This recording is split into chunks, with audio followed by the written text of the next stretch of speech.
Good afternoon everyone. मैं Rahul Kumar Kushwaha, civil engineer, Africa से live आकर कंस्ट्रक्शन से संबंधित प्रैक्टिकल नॉलेज शेयर करता हूं। यदि आप लोग के पास भी कोई सवाल है तो आप लोग मेरे कमेंट बॉक्स में अवश्य पूछें, मैं उसका सही और आसान जवाब देने का पूरी कोशिश करूंगा।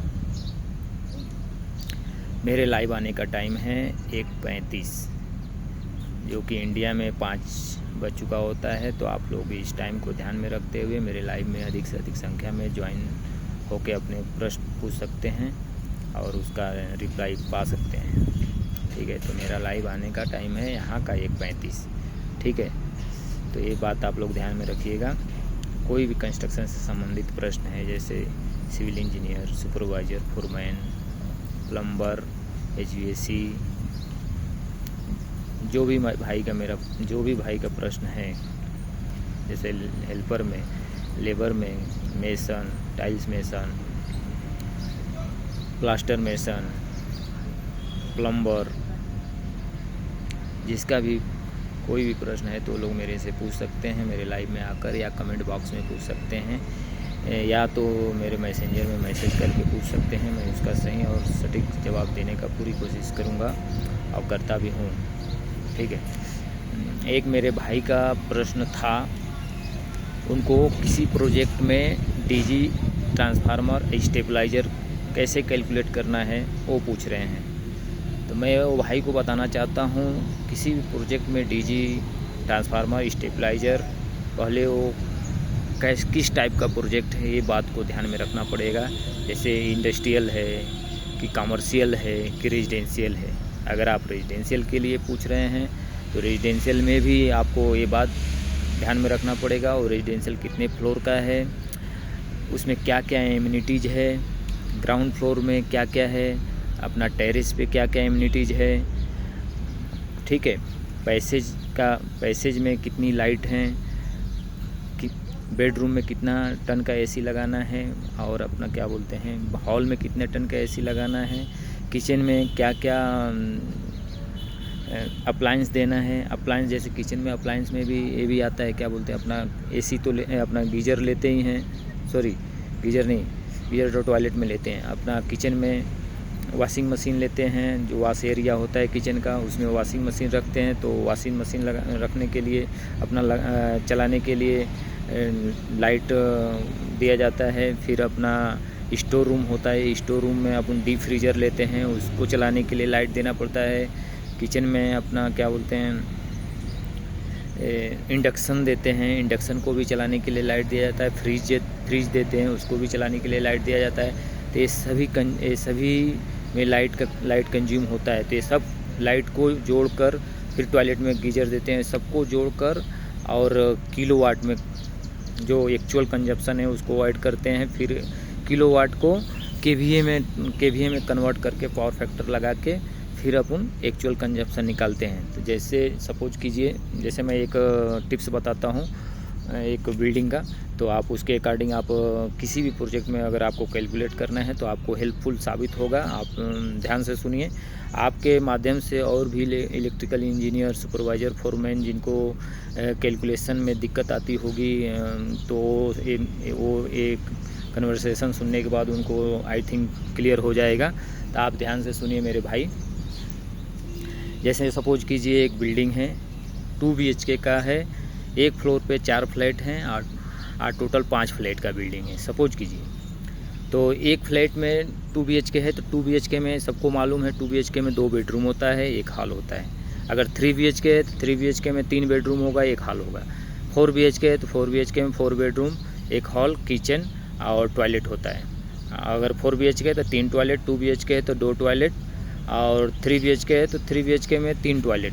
ठीक है, क्योंकि अगर 3 BHK है तो 2 मास्टर बेडरूम होता है और एक कॉमन बेडरूम, चाहे, ठीक है। मास्टर बेडरूम उसको बोलते हैं जिसमें अटैच टॉयलेट होता है, उसको मास्टर बेडरूम बोलते हैं। तो हम बात कर रहे हैं 2 BHK पे। तो 2 BHK में मान लीजिए एक फ्लैट पे 4 फ्लैट है, एक फ्लोर पे 4 फ्लैट है और 5 फ्लोर का बिल्डिंग है, तो टोटल 4 × 5 यानी 20 फ्लैट हुए। तो हॉल में अगर आप 2 टन का AC ले रहे हैं, और सपोज कर लीजिए हॉल में 2 टन का AC लिए, और बेडरूम में 2 बेडरूम है तो दोनों बेडरूम में 1-1 टन का AC लिए। ठीक है, तो ये 1 टन का एसी 1 से 1.5 किलोवाट का इलेक्ट्रिक कंजप्शन करता है। 2 टन का एसी 2 से 2.5 किलोवाट का एसी कंजप्शन करता है। तो ये तीनों को जोड़ेंगे तो 5 से 6 किलोवाट होगा। तो अब सपोज कीजिए 6 किलोवाट इसमें कंजप्शन हो रहा है, ठीक है। अभी आ जाते हैं, बेडरूम हो गया और हॉल हो गया। अभी आ जाते हैं किचन में। किचन में आपको मैं जैसे पहले बता दिया था कि उसमें अपना इंडक्शन होता है जो खाना बनाने के काम आता है। तो अभी सब जगह तो नहीं चालू है, लेकिन कुछ कुछ जगह पे इंडक्शन चालू है। जैसे हम लोग जहाँ पे रहें वहाँ पे टोटल इंडक्शन ही चलता है। गैस बहुत कम चलता है, इलेक्ट्रिक कुकिंग टॉप ही चलता है, ठीक है। तो इंडक्शन 6 किलोवाट पकड़ लीजिए। फिर वॉश एरिया, जैसे किचन में वॉश एरिया रहता है, तो उसमें अपन कपड़ा धोने के लिए वॉशिंग मशीन रखते हैं, ठीक है। और स्टोर रूम होता है किचन से सट के, तो उसमें स्टोर रूम में डीप फ्रीजर रखते हैं। किचन में एक फ्रिज लेते हैं, छोटा या बड़ा आपके ऊपर है। तो ये तीनों चारों को मिला के आप 4 किलोवाट पकड़ सकते हैं, ठीक है। फिर आप आ जाते हैं टॉयलेट में आएंगे तो वहाँ पे टॉयलेट में पानी गर्म ठंडा करने के लिए गीजर लगाते हैं। गीजर भी लाइट से ही चलता है, जब लाइट रहेगा तभी गीजर चलेगा। तो उसमें गीजर में भी 6 किलोवाट कंजप्शन पकड़ लीजिए, ठीक है। तो अगर ये और लाइट, फ्लैट में लाइट लगाना पड़ेगा, तो लाइट 2 किलोवाट पकड़ लीजिए। अभी मैं कॉमन एरिया की नहीं बता रहा हूँ। कॉमन एरिया पहले फ्लैट का निकाल के उसको जोड़ के फिर कॉमन एरिया को जोड़ देंगे, तो पूरा बिल्डिंग का लाइट का कंजप्शन आ जाएगा, ठीक है। तो अपना टोटल अगर जोड़ेंगे सब, अपना हॉल और बेडरूम, किचन और टॉयलेट, ये सबको जोड़ेंगे तो 24 किलोवाट के लगभग आएगा, ठीक है।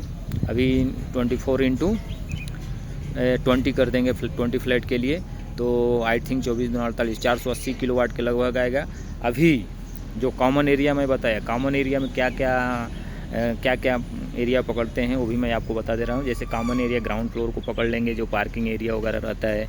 फिर लिफ्ट 1-2 फ्लोर का रहता है तो लिफ्ट नहीं रहता है, लेकिन 5 फ्लोर का बिल्डिंग में मेनली अपना कॉमनली लिफ्ट लिया जाता है। तो लिफ्ट में जो पावर कंजप्शन होगा उसको भी ऐड करेंगे। फिर ground floor, passage, staircase area, terrace, ये सब कॉमन एरिया में आता है, तो इसमें लाइट लगाएंगे। फिर जिम भी कॉमन एमिनिटीज में आ जाता है, क्योंकि बिल्डिंग में रहने वाले जिम कर सकते हैं, उसके लिए बिल्डर लोग देते हैं जिम, ठीक है। इसमें जिम के साइड में स्टीम सोना भी दे देते हैं। तो ये सब में 20 किलोवाट आप पकड़ सकते हैं, 20 से 25 किलोवाट पकड़ सकते हैं। तो 20 किलोवाट यानी 480 और 20 तो 500 किलोवाट हो जाएगा, ठीक है। अभी एक मैं आपको डाइवर्सिटी क्या होता है, डाइवर्सिटी के बारे में थोड़ा सा जान लीजिए। डाइवर्सिटी क्या होता है, जैसे मान लीजिए आपके 5 फ्लोर का बिल्डिंग है, टोटल 20 फ्लैट है, ग्राउंड फ्लोर में पार्किंग है, नाइट में पूरा लाइट जलेगा लेकिन दिन में नहीं जलेगा। ऊपर जिम है, जिम एरिया में मान लीजिए 10 टाइप का जिम इक्विपमेंट है। सब इक्विपमेंट एक साथ नहीं चलेगा, तो अगर सब एक साथ चलेगा तो पूरा लाइट कंजप्शन होगा, लेकिन सब एक साथ नहीं चलेगा। इसके लिए डाइवर्सिटी दिया जाता है। सभी लाइट एक साथ यूज नहीं होगा, सभी एसी एक साथ यूज नहीं होगा, सभी गीजर एक साथ यूज नहीं होगा। तो इसके लिए हम लोग लाइट को सेविंग करने के लिए डाइवर्सिटी लगाते हैं, कि मतलब कम से कम में अपना डीजी का कैपेसिटी लेना पड़े। तो डाइवर्सिटी लगाएंगे तो 0.4 से 0.5 ले सकते हैं। अभी 500 किलोवाट हुआ था, तो उसमें 0.4 का डाइवर्सिटी लगा देंगे तो 5 यानी 200 किलोवाट हो जाएगा, ठीक है। 200 किलोवाट। तो किलोवाट किसे बोलते हैं ये भी आपको जानना जरूरी है। किलोवाट, केवीए, किलोवाट जैसे एक्चुअल कंजम्पशन को किलोवाट बोलते हैं। जैसे मोटर चलाना, पंप चलाना, लिफ्ट चलाना, ये जितना एकदम एक्चुअल कंजम्पशन होता है, एक्चुअल, उसको किलोवाट बोलते हैं। अब केवीए किसको बोलते हैं, केवीए किसको बोलते हैं, power factor plus KVA equal to kilowatt. अगर किलोवाट निकालना है तो केवीए प्लस पावर फैक्टर लगा देंगे। जैसे 100 केवीए का डीजी है तो आपको किलोवाट निकालने के लिए क्या करना पड़ेगा, तो किलोवाट निकालने के लिए kilowatt equal to KVA into power factor. Power factor अगर डीजी का निकालना है तो 0.8 होता है, स्टेबलाइजर का निकालना है तो 0.9 लेते हैं। तो ये सब एक फार्मूला है, वो फार्मूला के अकॉर्डिंग आप पावर फैक्टर निकाल सकते हैं, किलोवाट निकाल सकते हैं, केवीए निकाल सकते हैं, ठीक है। तो अभी डाइवर्सिटी निकाल दिया तो 200 किलोवाट आ गया। अभी आपको केवीए में करना है, तो केवीए करने के लिए आपको पावर फैक्टर लगाना पड़ेगा। तो 0.9 बना KVA divide by power factor, ठीक है। अगर केवीए निकालना है तो kilowatt divide by power factor, तो अपना 200 किलोवाट आया था डिवाइड बाई 0.8 कर देंगे तो 320 केवीए का अपना डीजी हो जाएगा, ठीक है। स्टेबलाइज़र, इस ट्रांसफार्मर, जितना डीजी आप ले रहे हैं उतना स्टेबलाइज़र भी ले सकते हैं और ट्रांसफार्मर भी ले सकते हैं, कोई दिक्कत नहीं है। तो ये जैसा मैं टेक्निक बताया, आई होप आपको समझ में आ गया होगा मेरे भाई। तो अगर अब भी आपको कुछ दिक्कत होता होगा तो आप मेरे नेक्स्ट लाइव सेशन में पूछ सकते हैं। और जैसा जैसा मैं बताया, आप पहले कॉपी पेन लेके आप पूरा लिख के एक बार समझिए। अगर आप पेन कॉपी लेके लिख के समझेंगे तो आपको अच्छी तरह से समझ में आ जाएगा। और जितने लोगों के पास ये वीडियो जाएगा वो लोग भी अगर देखेंगे, इलेक्ट्रिकल इंजीनियर, फोरमैन, सुपरवाइज़र, उन लोगों को भी आई होप समझ में आ जाएगा। Thank you everyone. कर दिखाओ कुछ ऐसा कि दुनिया करना चाहे आपके जैसा। Thank you.